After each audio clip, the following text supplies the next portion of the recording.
Troisièmement, abscisse curviligne. On va considérer un cercle trigonométrique de centre de rayon 1 orienté et centré dans un repère orthonormé, bien sûr. Et on va placer une droite graduée ici, tangente au cercle, au point I, l'origine. Alors, lorsque le zéro de la droite des réels coïncide avec le point I sur le cercle, ici, d'accord? Donc on va enrouler vers le sens positif et donc on aura ce schéma-là à gauche en rose. Voilà, donc bien sûr, les, les abscisses positifs vont se placer sur le cercle. Par exemple, on marque ici donc 1, P2, donc ici 2,27 va se placer dans M, etc. Donc pi sur 2 va se placer sur P sur 2. Si on a la longueur pi va se placer sur pi, donc etc. Donc on peut enrouler tant de fois qu'on veut. Inversement, je peux donc faire enrouler la droite, mais vers le sens contraire, c'est-à-dire le sens négatif. Alors ici, moins 1,94 va se placer ici, etc. Et je peux enrouler tant que je veux. Comme vous remarquez ici, donc j'ai mon cercle. Donc, je vais donc placer, initialiser les valeurs. Voilà. Donc mon cercle trigonométrique orienté, etc. Et je considère la droite graduée, donc dirigée donc de bas vers le haut. Alors, donc je vais représenter la même longueur, ici, en rose, sur le cercle. Alors, qu'est-ce que vous remarquez? Vous remarquez ici, voilà. Lorsque j'arrive à P sur 2, la distance, donc l'arc I ici, IM va être égal à pi sur 2 exactement. Prenons maintenant d'autres valeurs. Alors, ici, donc voilà ma droite originale, cette droite-là, je vais l'enrouler et vous me dites, qu'est-ce que vous remarquez? Voilà. Alors, un tour complet, ça veut dire jusqu'à 2pi. Alors, je vais bien sûr retourner à ma position initiale. Donc, et voilà ma trace, la trace de l'enroulement de la droite. Si je refais le même travail, vous remarquez que je vais placer d'autres abscisses dans le même point. Par exemple, 5pi demi, il va se placer au même point que pi demi. Donc 2pi est placé en i, c'est-à-dire le même emplacement que 0. 5pi demi va se placer sur pi demi. 3pi. 3pi. Vous remarquez que 3pi va se placer exactement dans le même point que pi. 7pi demi va se placer à 3pi demi, etc. D'accord? Donc, qu'est-ce que ça veut dire? Ça veut dire que sur un point du cercle, je peux représenter une infinité de nombres ou bien d'abscisses de cette droite. D'accord? Parce que, pourquoi j'ai dit une infinité? Parce que vous pouvez enrouler tant que vous voulez. Voilà. Tant que vous voulez, donc, et voilà. Vous remarquez, voilà, voilà, voilà, voilà. Et chaque fois que je vais accomplir un tour, je vais placer un nombre à la place du point antécédent, d'accord? Alors, le même travail, donc, je peux le faire si j'y vais vers le sens négatif. Alors, vous remarquez ici, donc 0, 0, donc moins pi demi va se placer ici, moins pi va se placer ici. Donc, vous remarquez, si je me déplace vers le sens négatif, donc je vais placer les nombres négatifs. Voilà. Et si je me déplace vers le sens positif, je rappelle, le sens positif, c'est le sens inverse des aiguilles d'une montre. Alors, on aura donc la même chose. Moins pi ici, moins 3pi demi. Vous remarquez donc d'abord pi, moins 3pi sur 2 est placé sur le même point que pi demi, sur le cercle.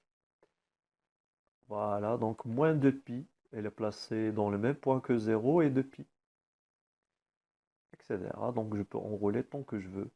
On peut donc conclure que si on travaille sur une droite graduée, alors sur un point, on peut représenter seulement un seul nombre réel. Voilà, un seul et un unique. D'accord? Alors si je considère que le cercle est gradué, donc aussi, avec l'origine du déplacement CI, donc l'abscisse de I c'est 0, alors je remarque que tous les points sur le cercle admettent une infinité donc, de représentations ou bien de nombres réels. Alors ces nombres réels, pour chaque point, on les appelle tout simplement abscisse curviligne. Abscisse curviligne, d'accord, parce que donc, on travaille sur un trajet curviligne. Donc chaque point M du cercle est ainsi recouvert par une infinité de nombres réels, tous appelés abscisse curviligne du point M. Alors, c'est quoi une abscisse curviligne? Une abscisse curviligne d'un point M sur le cercle trigonométrique, euh, c'est la distance parcourue du point I, l'origine, jusqu'à ce point. Mais on va associer donc le signe plus ou moins, selon le sens de direction. C'est-à-dire, si on va de I vers ce M, vers ce point, avec le sens d'orientation positif, donc on va donner une abscisse curviligne positive. Inversement, ici de I vers G' par exemple, alors l'abscisse va être négative. Voilà. Maintenant, on va donner une proposition. Si alpha et alpha' sont deux abscisses curvilignes de M, et parce qu'on a dit qu'un point peut admettre une infinité d'abscisses curvilignes, alors si je considère deux abscisses curvilignes d'un seul point, alors ils diffèrent d'un multiple entier de 2pi. Et donc, si on a alpha et alpha', deux abscisses curvilignes du même point, on peut trouver toujours un cap entier relatif, bien sûr, oui. Donc ici, K appartient à Z, tel que la différence entre les deux abscisses curvilignes est égale à un multiple de 2pi, c'est-à-dire un nombre de tours. Le K, donc ici le K, c'est nombre de tours. Alors K, c'est un entier relatif. Pourquoi? Parce que vous pouvez aller vers le sens positif, donc vous allez ajouter des tours. Mais si vous allez vers le sens négatif, donc vous allez soustraire des tours, d'accord? Alors c'est pour cela donc j'ai fait donc K appartenant à Z.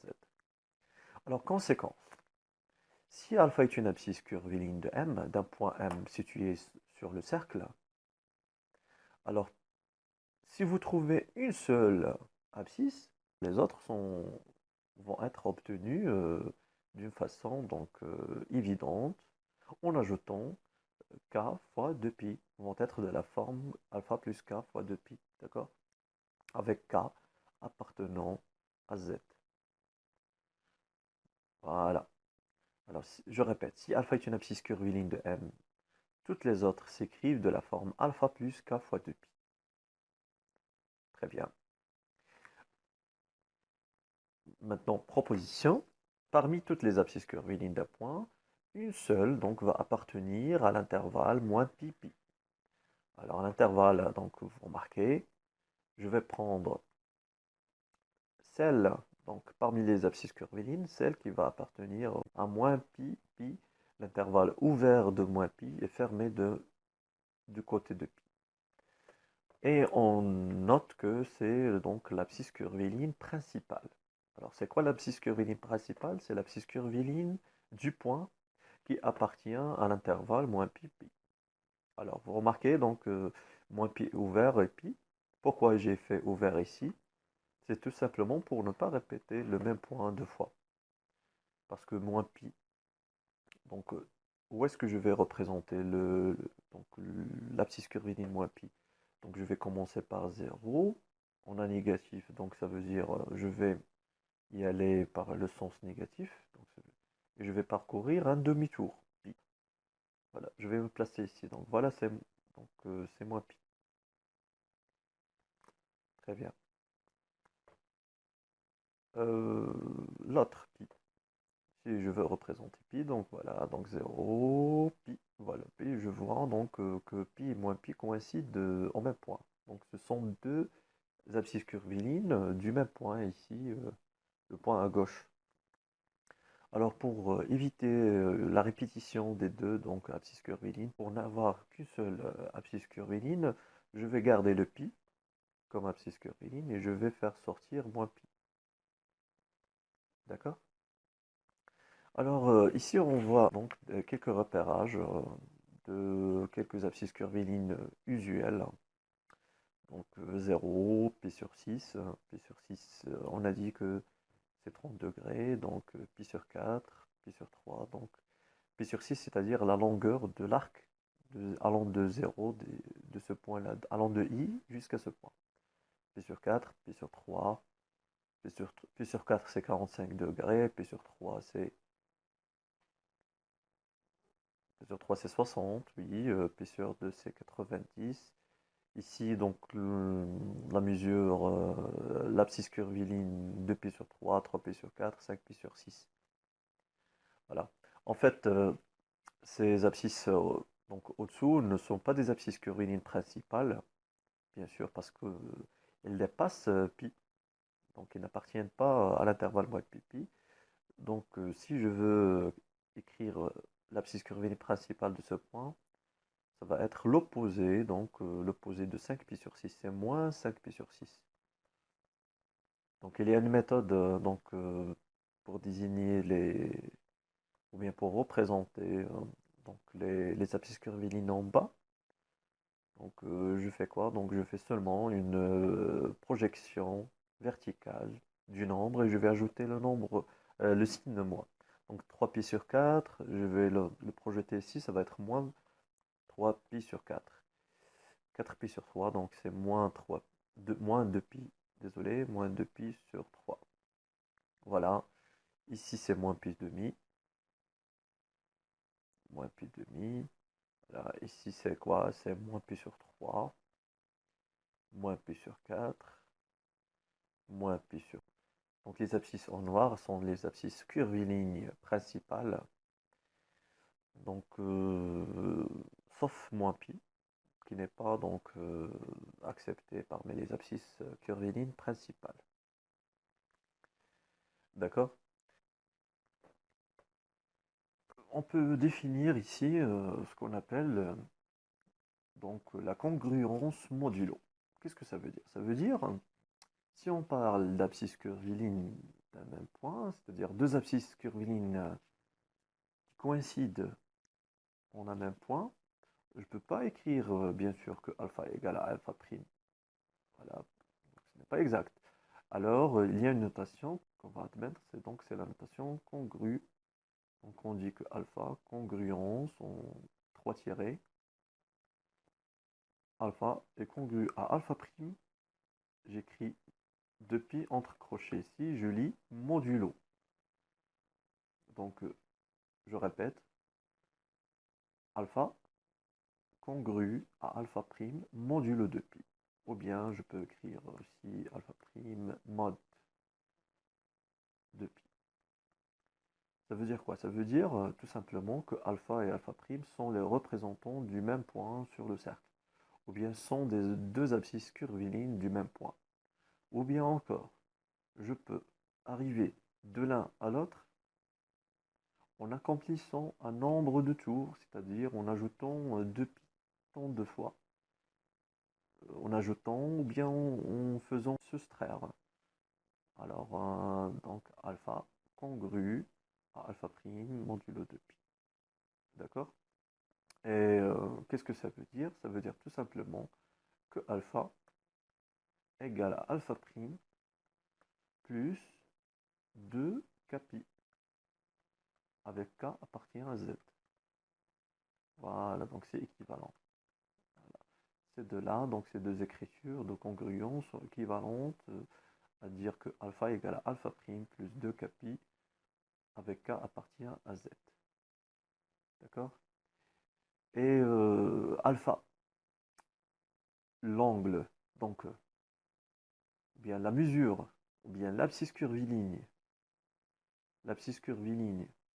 d'un point, je vais prendre ici pi sur 6 par exemple, l'abscisse curviligne va coïncider exactement avec l'angle, la mesure de l'angle en radian de l'angle parcouru en commençant par l'origine i.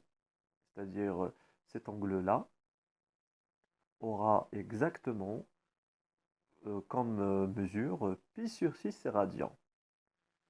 Alors on va donner donc abscisse curviligne pi sur 6.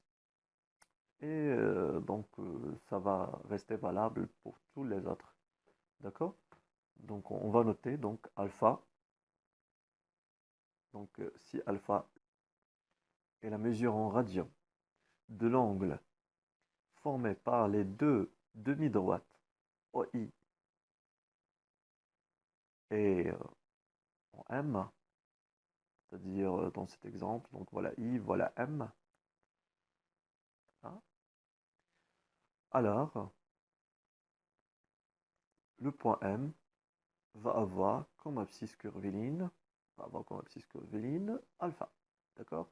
Et j'écris M entre parenthèses alpha. Donc c'est quoi M alpha? L'abscisse curviligne, c'est exactement l'angle, la mesure en radian de l'angle formé par les deux demi-droites. OI il est fixé, donc, mais OM va changer selon la position du point M.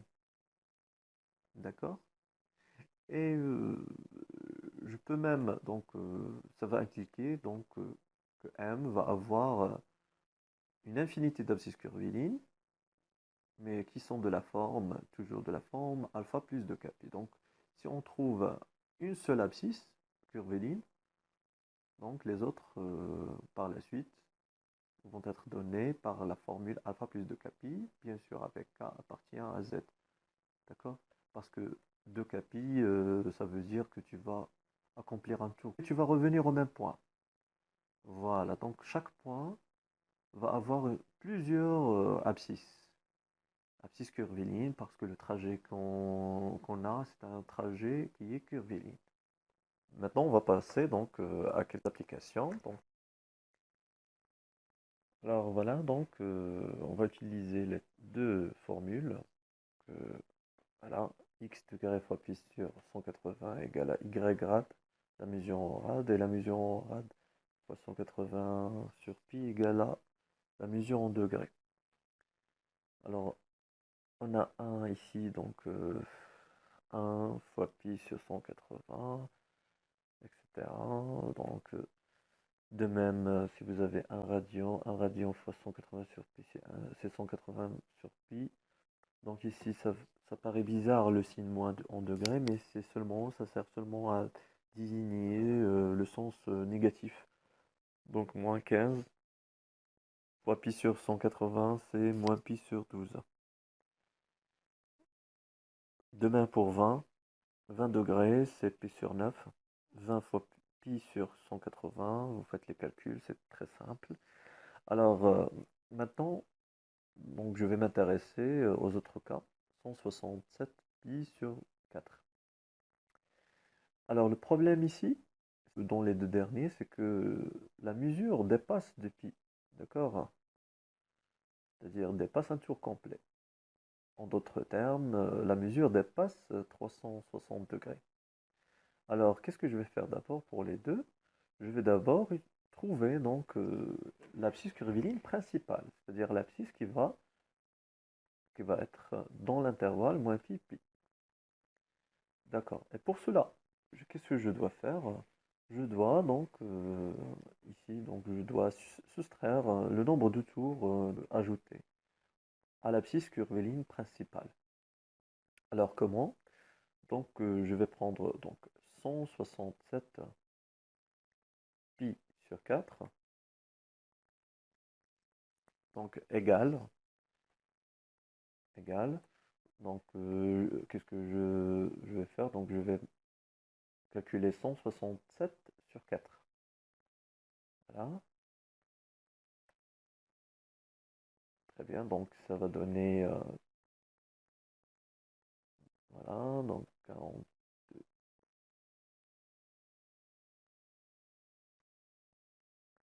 40. Alors c'est combien? C'est 168 pi moins pi sur 4. Oui. Et 160, c'est quoi? Donc c'est 42 fois 4. Oui, donc fois 4. Je peux factoriser ici par pi. Donc moins 1, le tout sur 4, facteur de pi. D'accord. Alors ici, je peux donc décomposer cette fraction et donc simplifier par la suite. Donc ça va donner 42 moins 1 sur 4 fois pi. Donc qui va donner moins pi sur 4. Je vais développer moins pi sur 4 plus 42 pi. Voilà. Qui est égal aussi à moins pi sur 4 plus, plus 21 pi fois 2. Voilà. Ça veut dire quoi? Ça veut dire que l'abscisse curviligne principale est moins pi sur 4. Et si je vais faire 21 tours complets autour de ce point, donc je vais accomplir exactement 167 pi sur 4 longueur, d'accord? Unité de longueur. Alors, donc l'abscisse curviligne principale est moins pi sur 4. Et donc maintenant, je vais prendre moins pi sur 4 fois 180, 180 sur pi. Donc je vais trouver, c'est moins 45 degrés, c'est-à-dire 45 degrés, mais dans le sens négatif. Voilà. Donc de même pour 7 pi sur 3, donc on remarque que 7 pi sur 3 égale à 6 pi sur 3 plus pi sur 3. Voilà, égale à 2 pi plus pi sur 3. Très bien, donc on peut dire que pi sur 3 donc, coïncide avec 7 pi sur 3. Et pour arriver de pi sur 3 à 7 pi sur 3, on va accomplir un tour. Donc 2 pi, c'est un seul tour. Donc la mesure en degrés de 7 pi sur 3, c'est la même que pi sur 3. Et ça va être égal, donc pi sur 3, donc c'est 60 degrés.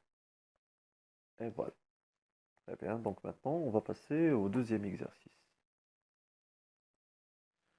Alors, on va passer maintenant à l'exercice 2, déterminer la mesure principale des angles 7 pi sur 3, moins 11 pi sur 6, 9 pi sur 8, etc. Donc, d'abord, il faut s'assurer que ces angles appartiennent à l'intervalle moins pi, d'accord, avant de procéder en méthode qu'on verra. Alors, l'écriture générale donc, d'une mesure en radian, donc d'un angle, c'est r fois pi. Donc, pour vérifier que r fois pi appartient à l'intervalle moins pi, il suffit tout simplement de vérifier que r, le nombre réel, est compris strictement entre moins 1 et ou égal, inférieur ou égal à 1. D'accord? Par exemple, ici, on marque 7 sur 3. 7 sur 3, il est compris. 7 sur 3, c'est quoi? C'est 2 virgules, quelque chose, donc 2 virgules, etc.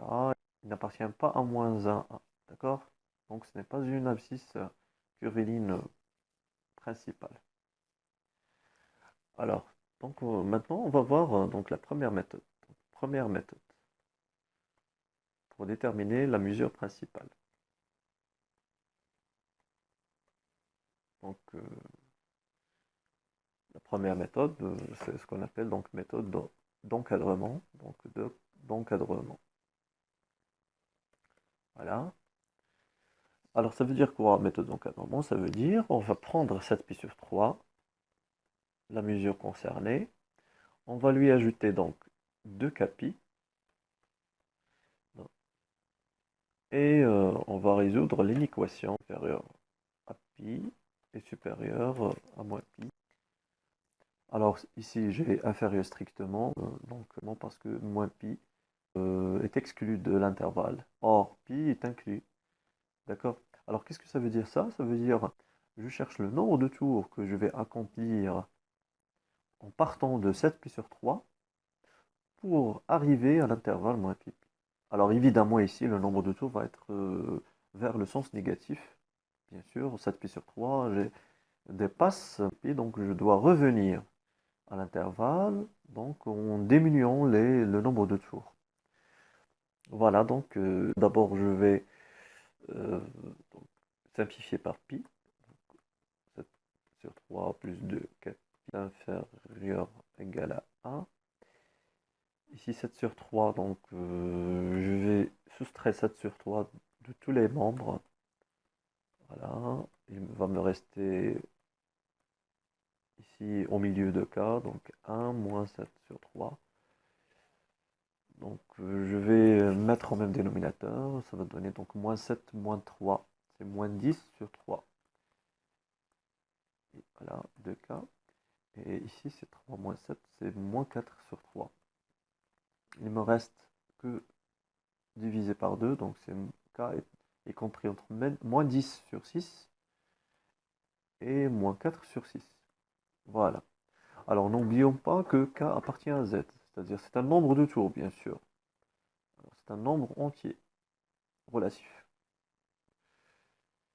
Alors je vais représenter une droite graduée, donc c'est un exemple seulement. Donc moins 10/6, moins 10/6 c'est à peu près, donc c'est moins 1, quelque chose. Donc moins 1, donc il va se situer ici, entre moins 2 et moins 1. Voilà. Voilà. Et moins 4/6, c'est moins 0, moins 0, c'est ça, c'est ici. Alors je cherche ici donc quel est le cas qui est entier, qui appartient, qui, donc, qui appartient à l'intervalle moins 10/6, moins 4/6. Donc je n'ai qu'une valeur ici, donc entière, c'est moins 1. Donc le nombre de tours, donc k c'est moins 1, ça veut dire que je vais accomplir un tour vers le sens négatif. Alors je vais retourner maintenant à mon expression. Ici je vais remplacer k par moins 1, ça va donner π/3, et c'est l'abscisse. Et c'est l'abscisse curviligne principale. Ou bien c'est la mesure d'angle principale, parce qu'on a vu que la mesure de l'angle coïncide exactement avec l'abscisse curviligne. D'accord? Voilà. Donc maintenant, deuxième méthode. Deuxième méthode. Donc, je vous conseille la deuxième méthode parce qu'elle est plus pratique, donc plus rapide que la première. Donc, si on a par exemple ici 7π/3, un nombre r fois pi, qu'est-ce que je vais faire? Donc, je vais calculer donc 7/3. Donc, je vais faire la division de 7/3, etc. Alors là, je vais prendre la partie entière. C'est-à-dire, je vais prendre ici, donc la partie entière, c'est 2. Alors, supposons que je n'ai pas trouvé une valeur. Donc ici, j'ai trouvé une valeur paire, j'ai de la chance. Supposons que je n'ai pas trouvé une valeur paire. Qu'est-ce que je vais faire? Par exemple, si je trouve 1,333. Alors, tout simplement, si vous trouvez 1,333, alors vous passez donc à 2 directement, c'est-à-dire le nombre qui va suivre cette partie entière. Ça va être un nombre pair aussi, donc le nombre qui va suivre 1, c'est 2. Mais ici, je ne suis pas obligé de le faire parce que déjà la partie entière est impaire. Alors, pourquoi? À quoi ça va servir cette partie entière? Donc, ça va servir à la décomposition de 7/3. Donc, 7π/3, Donc 7 pi sur 3, donc ça va figurer 2, c'est c'est 2 fois 3 pi plus pi sur 3. Voilà. Donc j'ai pris la partie entière, j'ai multiplié la partie entière par le dénominateur ici, 2 fois 3. Vous remarquez, ça va donner 6. Donc 6 plus 1 va être égal à 7. Donc je complète ici pour trouver le nombre que j'ai déjà dans le numérateur, c'est 7. Maintenant je vais décomposer, ça va donner donc 2pi plus pi sur 3. Voilà. Voilà, donc le nombre ici, le nombre impair fois pi, c'est le nombre de tours. C'est un tour. Et ce qui reste, donc plus pi sur 3, plus pi sur 3, et pi sur 3, c'est l'abscisse principale. D'accord? Donc principale. Alors je vous laisse le soin de faire les autres. Donc je serais très curieux de voir vos réponses, vos productions dans les commentaires. Vous pouvez aussi poser des questions. Vos questions sont les bienvenues toujours. Si vous n'avez pas bien compris quelque chose ou bien une partie du cours. Maintenant, on va passer à l'exercice 3.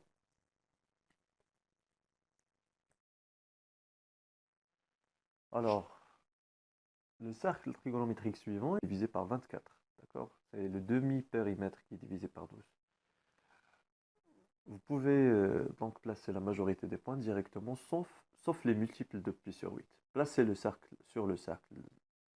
Les points images de réel suivants, 0, pi, donc 0, c'est tout simple, 0 c'est l'origine, ça coïncide avec l'origine, donc on note l'angle OI-OM va être égal à OI-OI va avoir la mesure 0, pi donc va coïncider ici, oui, la mesure ici, on vient l'abscisse curviligne, ici c'est pi. Pourquoi? Parce que en se déplaçant de 0 vers ce point-là, de I vers ce point-là, vers le sens positif, voilà. Donc on va accomplir un demi-tour, et un demi-tour vaut pi, 4pi sur 3. Donc on a déjà les divisions de pi sur 12. Qu'est-ce qu'il suffit de faire? Il suffit de mettre en même dénominateur. Donc 4pi sur 3. Donc, il y a plusieurs méthodes pour faire cet exercice. Donc on va multiplier par 4 pour avoir 12. Donc oui, voilà. Donc ici, on multiplie par 4 aussi. Donc on va avoir 16. Très bien. Donc c'est 16 pi sur 12. 16 pi sur 12, on va compter. Donc 1, 2, 3, 4, 5, 6, 7, 8, 9, 10, 11, 12, 13, 14, 15, 16. Voilà, 16 ici. Donc c'est 4 pi sur 3. Voilà. Alors c'est une méthode, c'est la première méthode. Oui, donc il y a une deuxième méthode, c'est trouver l'abscisse principale de 4 pi sur 3. Alors la deuxième méthode, c'est d'en trouver l'abscisse curviligne principale. Donc 4pi sur 3. 4 sur 3, c'est 1 virgule. 1,1, c'est impair. On passe au suivant, c'est 2. 2 fois 3, c'est 6. Donc 4 sur 3, c'est 1, quelque chose. Alors 1 est impair, je passe à la partie entière paire suivante, c'est 2. Donc je vais multiplier 2 fois 3, c'est 6. Donc 6 fois pi. Comment obtenir 4pi? Donc je vais faire soustraire 2pi sur 3. Voilà, donc c'est 6pi sur 3, c'est 2pi. Moins, je vais décomposer. Voilà, très bien. Donc ça va coïncider à moins 2pi sur 3. Donc moins 2pi sur 3, comment on le représentait? Je vais commencer par i et je vais passer par le sens négatif. Voilà. Alors ici c'est pi sur 12. Pi sur 12 fois 2 c'est pi sur 6. Voilà, pi sur 6. Voilà l'abscisse curviligne pi sur 6. Donc, pour avoir pi sur 3, il faut faire 4 fois. Donc, 1, 2, 3, 4. Voilà exactement pi sur 3. Très bien. Donc, alors, il y a une méthode pour représenter le point ici, donc, qui est l'opposé horizontal de pi sur 3. Comment? On va prendre le dénominateur, on va soustraire 1, c'est-à-dire on va avoir 2, et on va multiplier par 2. Donc, pi sur 3, c'est 2 fois pi sur 3. De même, ici, pi sur 4 va correspondre ici 3 pi sur 4. Vous remarquez, donc 4 moins 1, c'est 3. Pi sur 6, ici c'est 5 pi sur 6. Voilà, alors c'est une méthode pour remplir le cercle trigonométrique.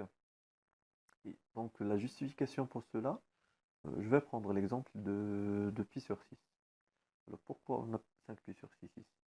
Donc 5 pi sur 6, ce point-là, pour arriver à ce point, je dois parcourir un demi-tour, c'est-à-dire pi. Je vais revenir par pi sur 6, c'est-à-dire pi moins pi sur 6. Si vous faites les calculs, c'est 5 pi sur 6. Donc pi sur 6, l'opposé vertical ici, opposé vertical, donc j'ajoute le moins. Donc ça sera les opposés, donc pi sur 4, c'est moins pi sur 4.